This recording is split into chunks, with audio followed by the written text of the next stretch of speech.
It was incredibly moving, and it, as I say, just makes you collect your thoughts and makes you think of everything that's going on in your life and everything that's going on in the world around you, and sort of positions you in that world. That's what I want to say, really. Okay.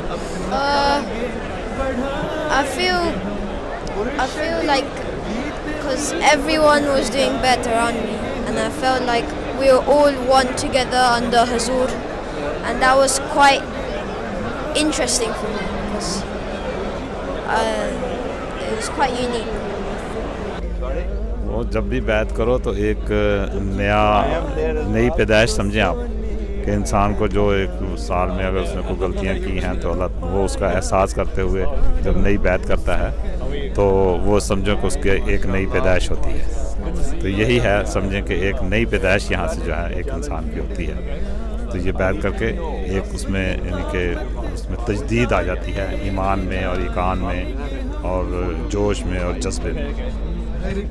That Alhamdulillah, I've now started a new phase of my life, and a new phase full with the conviction and determination that now we will inshallah overcome our own nafs, and we will succeed in fulfilling our bayat, inshallah. So you are feeling you are contacted with the God, because when you are swearing that astaghfirullah min kulli dhanbi wa atubu alayna, so you feel it that you are talking directly to the God. So it's very important for this bayat. आगे बढ़ाएंगे हम, तू ख्यालों में बैठा मेरे पास है।